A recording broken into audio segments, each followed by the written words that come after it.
Got it. All right. Round two. We're continuing this. So we left off on the hire of the new Philadelphia Eagles head coach, Nick Sirianni. So honestly, when the Eagles won the Super Bowl, obviously Jason Kelce hit very well on the media's attention and the media's outtake on the media's take, I should say, on the hire of Doug Peterson, saying he was the worst coaching hire in NFL history, things like that. So, what do you expect, and what do you know about Nick Sirianni as a person or as a coach? What do you know about him, Rich? Well, he's very respected. I think one thing that stuck out about Frank Reich that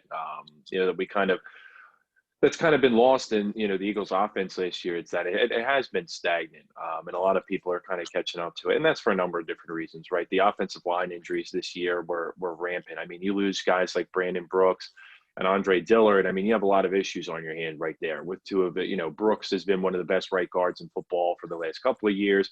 Dillard's their first round draft pick of a year ago, and a guy that they really thought was going to step into that role. He can't do it. And now you bring in, Jason Peters comes back. And then not only that, they tell us, he's not going to move the tackle. He moves the tackle, and they pay him more money with it, which everyone's just kind of like, that's asinine. Well, I don't know why you went ahead and did that. When Doug was hired, Doug was not the most attractive option at that time.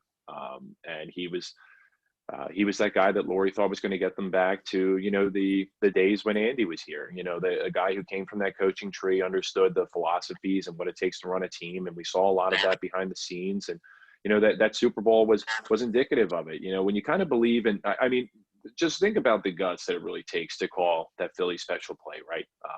Putting into perspective that, if you really want to shock a team like the Patriots that so many people thought were favored, there were so many other options that the Eagles had, at so many other positions in order to have success. The defense, it had two of the better safeties in the league. You had Rodney McLeod, you had Malcolm Jenkins. The pass rush that year was particularly good. And then you kind of look at the other side of the ball, and all those weapons were still there, with Jay Ajayi, Alshon Jeffrey, Torrey Smith, Zach Ertz, and, the list goes on. And the only thing that was missing was Carson. He was having that MVP type season. And then, with the backup, Foles comes in and leads them to the promised land there at the end. But when you really think about that call with kind of, bringing in, Trey Burton there and calling something like that, Foles, we've seen so many documentaries on it. Foles said, this is what I want. And Peterson just said, okay, let's do it. He believed in his team that much. So that definitely that player coach dynamic that I think a lot of guys kind of get lost, and, trying to be able to stay on that personal level is something that definitely gets lost in the shuffle. Am I a coach? Am I a teacher? Am I a mentor? Well, you're everything, especially with a group of men, and with various age ranges. You have your veterans, your rookies, your stars. It's a lot to manage. And I give, head coaches, especially those that have had success, a lot of credit for being able to do it. So Sirianni's kind of an unknown, but he's a guy that a lot of people see as he's smart. They think he's kind of revolutionary when it comes to offense. It'll be interesting to see what he wants to run. And, it'll kind of all be indicative of what he wants to do at the quarterback position. When they were, a lot of the questions during his press conference were specifically about the variations and differences between Carson Wentz and Jalen Hurts. And they were very indirect responses, I would say. I understand it's the first press conference, but they had 9 additional days to prep him in order to answer those questions. And I don't really know if the organization behind the scenes knows really what to do or what they want to do. Right. Regardless of firing Peterson, they believe in Wentz. But the Wentz issue is kind of twofold here. It's, can we form him back to what he was 2 years ago? Maybe the 2017 form isn't available anymore, but the 2 years ago form certainly is. When you kind of talk about becoming that first 4,000-yard passer, I think since Sonny Jurgensen, Yep. is what was said. And then kind of figuring out, if we do get him weapons, what more can he do? And then you look at Hurts when he kind of came in towards the end of the year, gave that offense a little bit of a spark. I mean, people forget they beat Saints. I know the Saints lost in the divisional round to the Buccaneers, but the Saints were still 10-2, 11-2, 10-3, somewhere around there at the time. So that was a huge win, for them, especially probably the biggest win of the year for the Eagles. So it'll be interesting to see what they want to do, but definitely the quarterback position is something that they have to figure out, because that number 6 pick realistically could be a quarterback. I mean, there's needs across the board, but if they really feel that, hey, it's time to go in another direction, and sometimes a new head coach and a new quarterback is kind of how teams want to start a new regime. Kind of giving those guys the ability to grow and evolve together. So a lot of questions, but you definitely got to give them a chance at least to coach a couple games before we're already starting to point the finger. I feel like if we went a quarterback at 6, I mean, like, again, we have seen Howie's very unpredictable. I mean, I know I was screaming at the TV in the second round when, like, we had Claypool and, like, a few other guys. Like, I think I was, like, really sold on Denzel Mims, but, like, I didn't really know that, I mean, I think it was unpredictable, too, and the Steelers didn't even know that Chase Claypool was going to have a year that he did. But I was like, so Jalen Hurts, backup quarterback, what the hell are they doing? But, like, yeah, like, Howie's just so unpredictable. But, like, if they don't walk away with, like, Devontae Smith, I mean, like, I could kind of see Miami or the Cincinnati Bengals, even though the Cincinnati Bengals need to get more protection for Joey B. But, like, again, that was Joey B's favorite target in college. And then the Bengals really held themselves with more weapons. But, like, I feel like we got to go wide out. But, like, a QB, would not surprise me at all. But, like, what do you think, Nick? Like, do you think it's, like, Smith or Chase or bust? Or could you see them doing QB as well, potentially? I don't think they go quarterback. So let's just get that out of the way. So I don't think they go quarterback whatsoever. I think, listen, every Eagles fan in the world says, let's go skilled position. Let's go skilled position player, So if Devontae Smith's available, listen, he was the best player in college this year. And, if you want to argue it, just look at the stats, So I honestly don't know what they do. Listen, I'm one of those guys, listen, we have a lot of friends and we have a lot of people in the Northeast that, that look at these drafts and look at these draft picks and things like that. I don't look at that, because at the end of the day, no matter who we pick, people in Northeast Philadelphia and Eagles fans throughout are going to say, what an awful pick. Oh, God, what an awful pick. Oh, God, he stinks. Oh, he sucks. Trade him. What are you doing? Howie Roseman, you suck. Listen, it's just going to happen, right? So I don't care. I don't even I seriously – I think I might have watched one draft in my entire life. I don't watch the draft. I don't do anything like that. I seriously don't. And I don't know what the Eagles have planned. Think about what you need, right? You need offensive linemen. You need secondary help. You need linebacker help. You need offensive line help. What do? Right? You can't go wrong with whoever you pick, right? Because you're going to pick one of the positions I just named, right? You're going to pick a wide receiver. You're going to pick an offensive lineman. You're going to pick defensive help, right? Whatever. And you have the 6th, right? The Eagles had the 6th pick in the NFL draft, right? 6th pick. Mm-hmm. Right. So you have to pick something that's going to help you immediately, right? You can't pick someone, oh, I think he's going to be really good, right? You can't do that. Because, one, the fan base is going to be out to get you, right? 2, the new head coach is going to he's an offensive mind, right? Like Rich said, he's very offensive minded. And I think they go offensive, but listen, at the end of the day, the Eagles have shocked a lot of people in before, and who knows what they're going to do. I mean, As long as it's not a Danny Watkins again, no more Right about firefighters on the that, first round. Listen, I don't care. At the end of the day, I don't care what they do in the draft because I'm that person that says, listen, let them play an NFL game, right? Like, and a hot take Heron over here is, they, a lot of people say, what the hell they do that for? What the hell they do this for? What the hell, you know what I mean? And they didn't play an NFL game yet. I mean, Doug Peterson was considered the worst coaching hire in NFL history.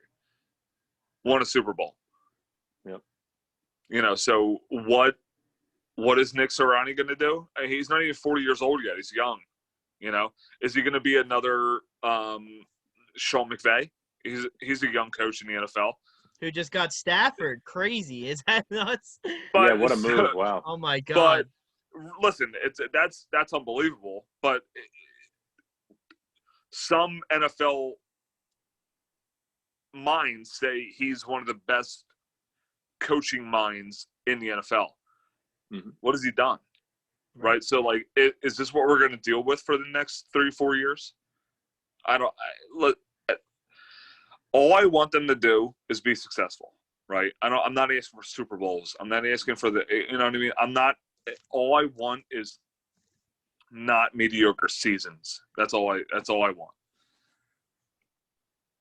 Yeah, no, I think you and Joe both alluded to a great point about Howie Roseman and kind of the, it's always an uncertainty whenever the Eagles go into the draft because, even the Wentz draft in 2016, it blew a lot of people away when they made all those moves to potentially move up to number 2.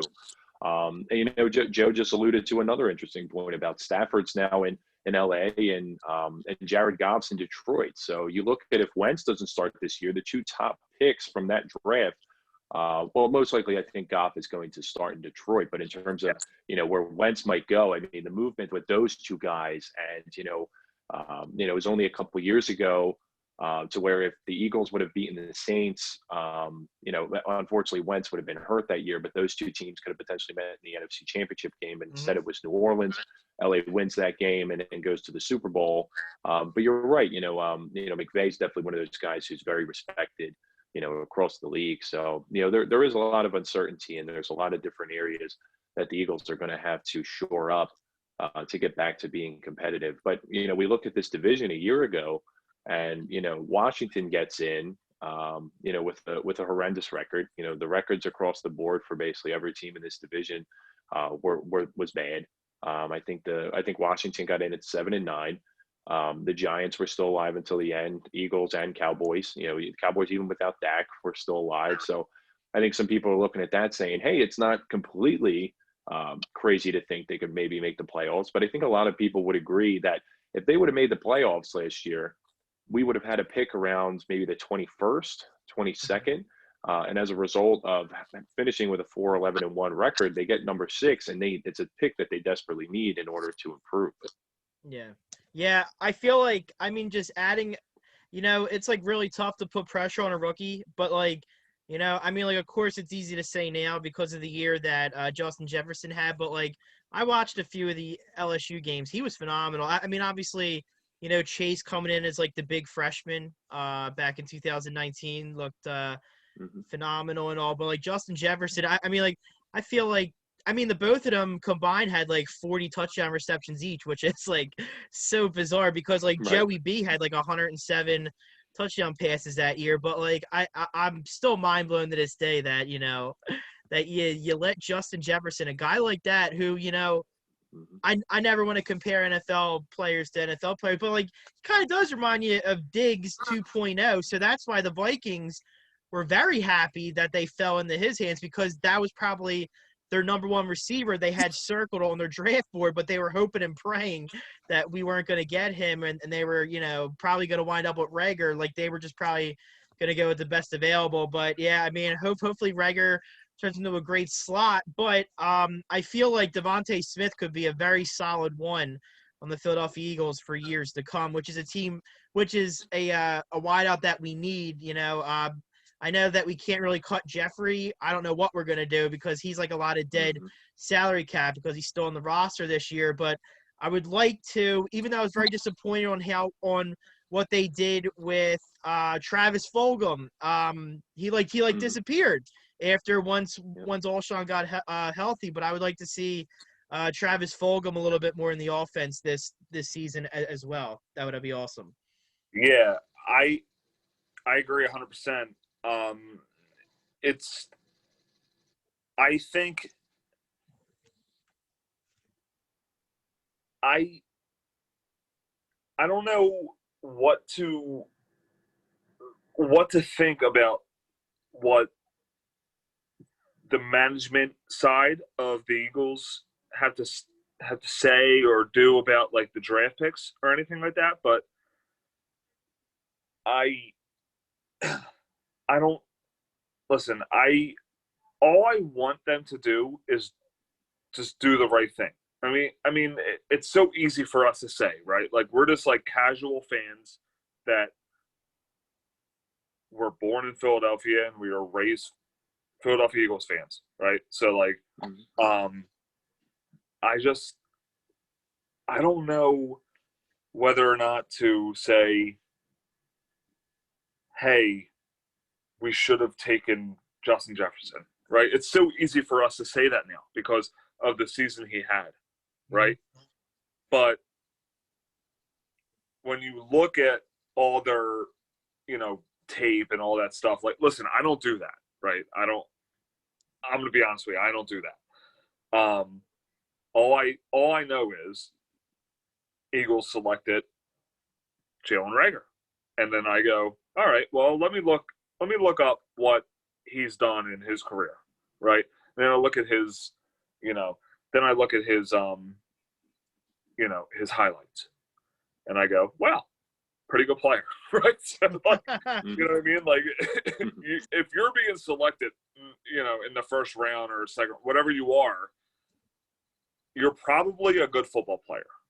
So it's just tough for me, and I know a lot of people from Philadelphia, and I don't want to name any names. There's a lot of people that hate on certain individuals. Like there's Carson Wentz haters, there's Jalen Reagor haters, there's what I mean. There's haters no matter what you do, right? So say I'm the quarterback for the Philadelphia Eagles and I lead us to the Super Bowl, and next year I go 3-13. I suck. The city turns. There's always going to be haters, right? No matter what you do, no matter how successful you are. Tom Brady, best quarterback to ever live. People hate him, right? They literally hate that guy. Why do you hate him? That's what I want to ask people that hate him. Why do you hate him? And why do people hate Floyd Money Mayweather, who's right? Exactly. It's crazy. Yeah. So people want to build you up to tear you down. Yes. There's so many people that hate these people because of their success, and it's just all. Listen, as Philadelphia sports fans, me, Joe, Rich, all we want. I want the Sixers to win a championship. I want the Eagles to win a Super Bowl. I want the Flyers to win a Stanley Cup, and I want the Union to win the championship. I want you. I want all of the Philadelphia teams to win, right? So, but we come from different perspectives, things like that. It's just, listen. At the end of the day, we can't please everyone. But I'm so glad we get to have different perspectives on this podcast. And I want to continue that because it keeps people interested, right? So I don't care about how many followers I have. I don't care about how many likes I have. I don't care about any of that stuff, right? Rich writes for high school and he follows them until college so he can write about the college, the college game where these kids go to, and he can talk to me.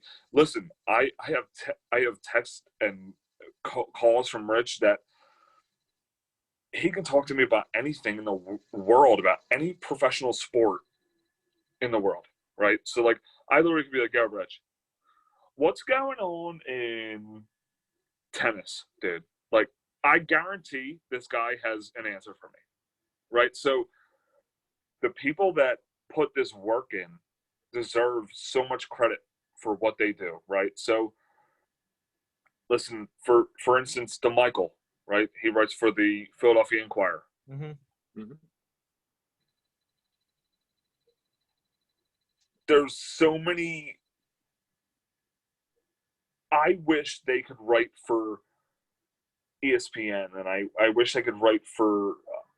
I wish I could write for like so much a bigger media outlet, right? Because like Rich, I guarantee, or anybody that I know, right, that writes or like talks about anything, a lot of these ESPN reporters, they get everything typed to them, right? So like these kids, these guys that are doing, you know, everyday work for whatever they want to do, like right. So like what Rich does,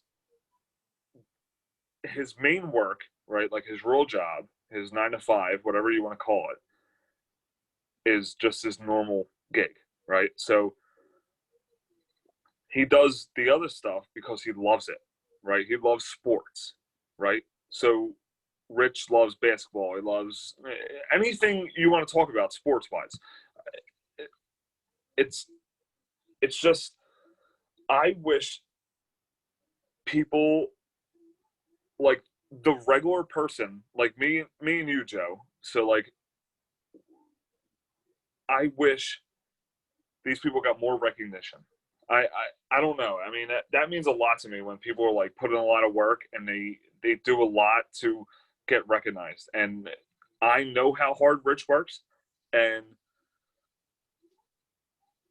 people like him deserve so much more recognition than what they're getting. But at the end of the day, if you were to ask Rich, he doesn't care about it. You know what I mean? Like he can care less. Listen, I just love talking about it. I love writing about it. I love whatever, you know? And it's like the same way with us, right?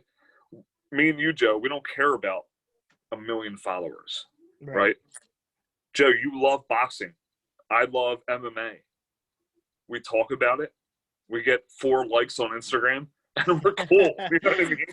Like, we even get hype over whenever we get like 100 views on YouTube. We'll like check, like, all right, we just hit 100 views. Right. So like, we don't care, right? So like, I'm in this for the like, I love talking about it. So right. So I'm in this for the glory of just talking about what I love to do. Right. So I mean, there's so many writers out there. I mean, Rich could probably hit on this more.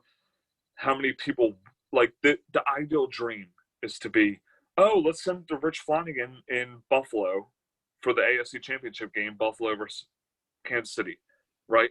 That's the ultimate ideal job, or ideal, I don't even know what you call it. I'm gonna be honest with you. I don't know what you call it. But like, I want Rich to hit on this more, because that's my, you know, thought process on this whole thing.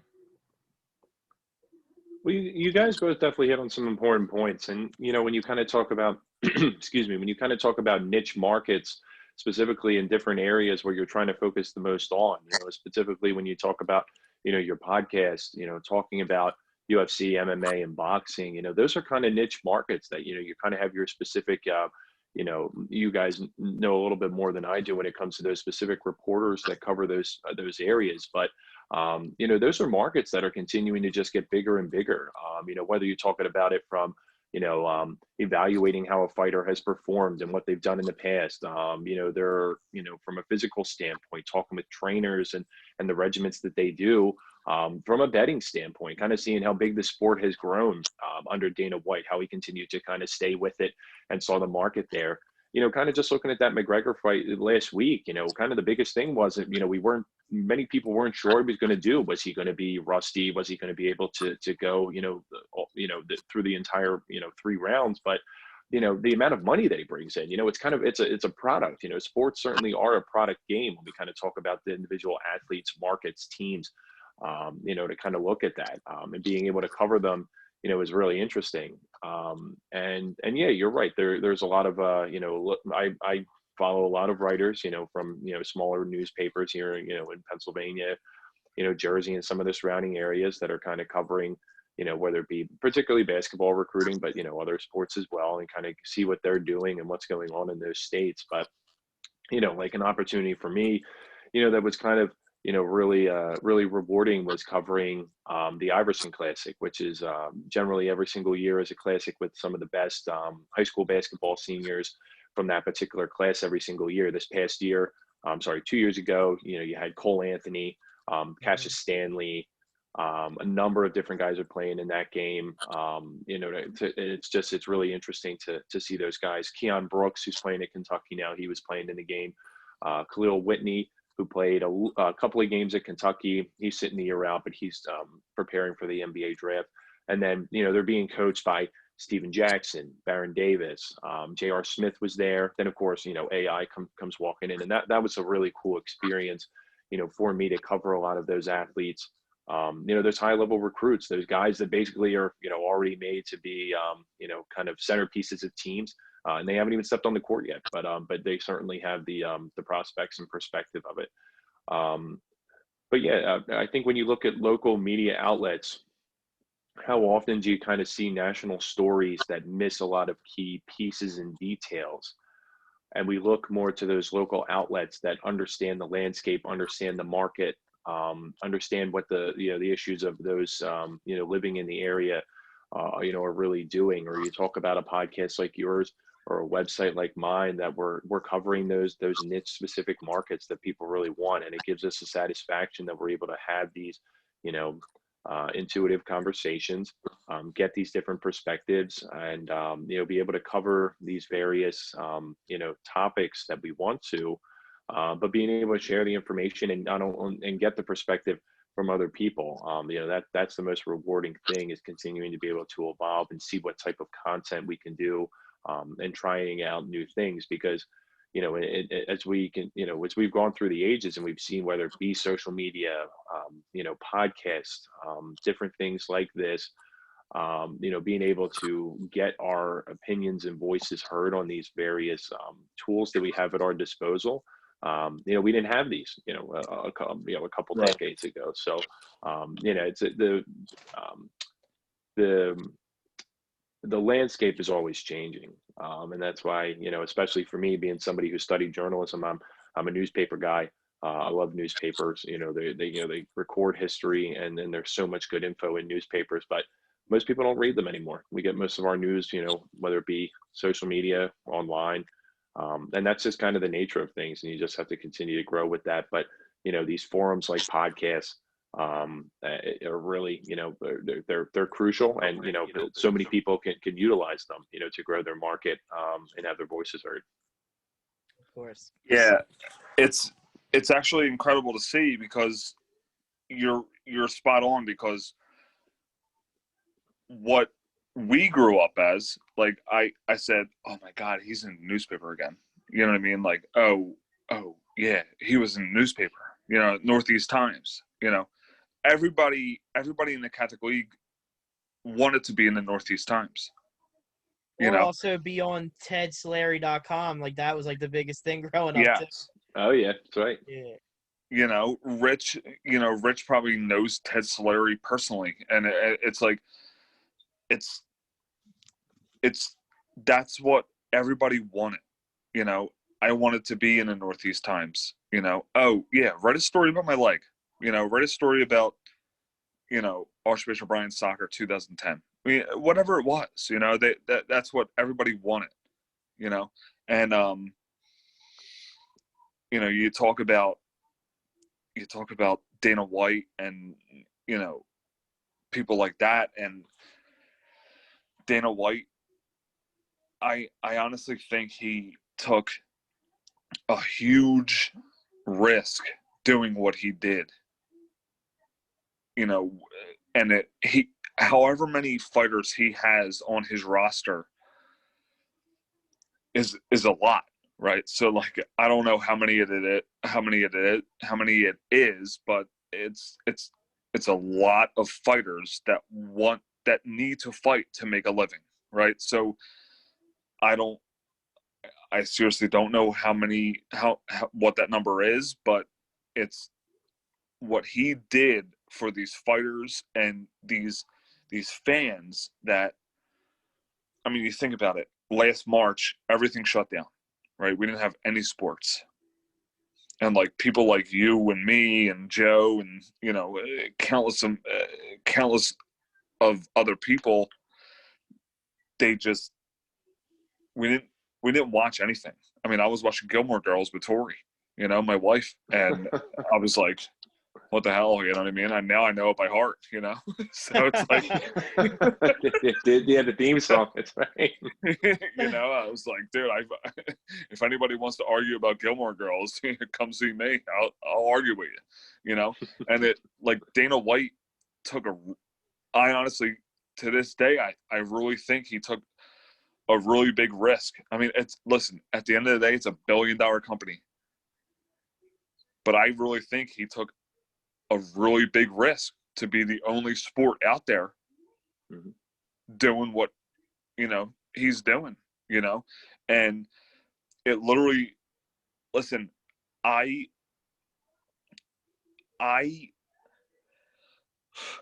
don't even know how to say this. It's just, listen, when these, you know, people or these, you know, these fans or whatever, you know, want to watch soccer, want to watch hockey, and it's all shut down. I'm lucky enough to be an MMA fan, and it's just, thank God that they took the risk to, you know, put on live events, do their thing, you know, and it's just, I'm forever thankful. I know it sounds like corny, but like I'm so forever thankful that Dana White took a risk to put on these live events for, you know, MMA fans like myself and even the casual MMA fan, but like even to put on events to, you know, for like an everyday fan to experience or to continue watching sports over and over, like, you know, to watch sports, you know, I'm repeating myself, but while everything is shut down, you know, and it really made me happy that, you know, while football and soccer and, you know, hockey was all shut down, all these sports, that Dana White took this risk to, you know, continue MMA. And I literally was so appreciative of everything, you know, while he was doing this. All right, Rich. So we have a few minutes left. We don't want to hold you up on a Sunday night. I know you probably want to catch the Flyers or the Sixers to wind down and all. But we do have a fun question that we ask all of our guests. Well, the ones that are, you know, in the Philly area or even the Jersey area. What is your number one cheesesteak spot in Philly? Honestly, I have to go Steve's. I mean, I live out in I live out in Chesterbrook now, out in Delaware County, you know, around the Wayne area, and you know, honestly, you know, miss living in the city from, you know, now, and just don't really get the opportunity to go back home, you know, and get a cheesesteak as always. But I'll tell you, man, they're slacking out here, so we got to get some Philly cooks up in here, you know, and helping them out. But yeah, definitely have to go Steve's 100%. Awesome. Yeah, I actually gave Steve's another chance over the summer because my favorite spot, as crazy as it sounds, even though it's touristy as hell, it used to be Tony Luke's. And then when I was working, I know. And then when I was working in Roxborough, Del Sandro's was right down the street, but now we've been working from home since March because I'm an account manager for Dynamic Advertising Solutions. That's like my normal job. Yeah, Oh, so that was my number 2 spot. But then after I gave Steve's on Conley another chance, double the meat with Wiz and fried onions. Wow, There it is. they are now my number one. Always now. Yeah, man. Steve's kills it all the time. Yeah, I'm definitely gonna have to make a trip up there soon. As long as we don't get snowed in too bad, maybe I'll get up there relatively in the next couple of weeks. Yeah, I know. I know. Only God knows when I wake up tomorrow to see how much snow it is, because I can never trust the weather people. Who knows? Yeah, a couple of weeks ago, right? We thought we were supposed to get a bad snowstorm on like a Friday, ended up raining the whole day. Yeah, I mean, raining. it's one thing, writing about sports, people always want to, come at your neck. Can you imagine what it's like being a meteorologist, Yeah. especially during the winter? Oh my God. And they never get fined or anything. Like like Exactly. all the sports bloggers and stuff get crucified, whether it's the athletes or the fans, but the weather Yeah, people are never touched. It's crazy. It's wild. exactly. And then people are still watching them every single day. So Right. Marshawn Lynch had it right, man. I'm just here so I don't get fined. So Right. Well, Rich, thank you so much. You were a awesome guest, very, very knowledgeable with sports and all. We'll definitely share if you could. Well, Nick will put it in the comments and stuff too. So we'll definitely put your personal pages, also your website link and all, because a lot of our followers are like friends and family of ours too. So they'll be interested to read some of your work and stuff. Big basketball fans and all as well. So perfect. yeah, appreciate it, guys. Honestly, really enjoyed the conversation. Definitely talking to the two Philly guys, and not only that, I think it's awesome what you guys are doing. Kind of finding, like I said, about those niche markets. I mean, UFC and boxing kind of going on right now. UFC, they're so vast. And there's you talk about all the different levels to kind of go through and all the different championships that are available and titles to win. So I would probably just say, keep it up, guys. It's great to see. It's nice that you're both passionate, so that definitely helps to it. So, best of luck with everything. Yeah. Thank you. And also the same to you too. And I'm sure that I'll be in touch with you too. It was really nice to meet you as well. Yeah, nice to meet you, Joe. Yeah, nice, talking to another Temple grad. Always enjoy it. Of course. T for Temple U. There it is. Of course. All right. Thank you so much again, and we will talk soon. Thanks, guys. Have a good one. All right. Thanks, Rich. Appreciate it, bro. No problem. Thanks, Nick.